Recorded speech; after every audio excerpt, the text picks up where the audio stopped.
তাহলে এক নাম্বার কাজ কি? আল কোরআনকে আঁকড়ে ধরতে হবে, আল কোরআনের হুকুম আহকাম মানতে হবে। তাহলে বলেন তো, আল কোরআনের মধ্যে সুদ ঘুষকে হালাল বলেছে না হারাম বলেছে? হারাম বলেছে।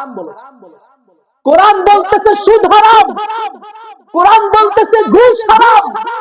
তাহলে আমাকে এটাই মানতে হবে, সুদকে হারাম হারাম হিসেবেই ত্যাগ করতে হবে, ঘুষ হারাম হারাম হিসেবেই ত্যাগ করতে হবে।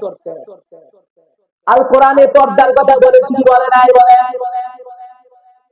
তাহলে আমরা যদি বিপদগামী না হতে চাই, পর্দা করতে হবে কি হবে না? আল কোরআনে নামাজের কথা বলেছি কি বলে নাই? বলে নাই। সালাত আদায়ের কথা বলেছি কি বলে নাই? আল কোরআন বলেছে সালাত আদায় করতে হবে, সালাত আদায় করতে হবে, সালাতকে কায়েম করতে হবে, সালাত আদায় করতে হবে। তো আমাকে আপনাকে যদি বিপদগামী না হতে চাই, জাহান্নামে না যাইতে চাই, পথভ্রষ্টতার পথে যদি না যাইতে চাই, তাহলে আল কোরআনের ফরমান সালাত আবার আপনার জীবনের জিন্দেগি বানাইতে হবে। ঠিক কিনা বলেন? তাহলে নামাজ পড়ার জন্য আমরা প্রস্তুত আছি না নাই? নামাজ পড়া লাগবে কি লাগবে না? কেন?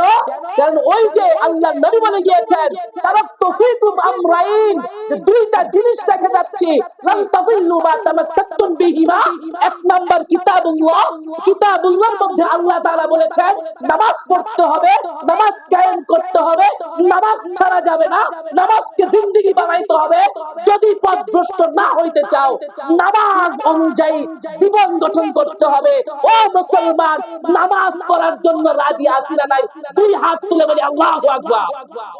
আল্লাহ তাআলা আমাদের সকলকে নামাজি হিসাবে, নামাজি মুসল্লি হিসাবে কবুল আর মঞ্জুর করেন। আমিন।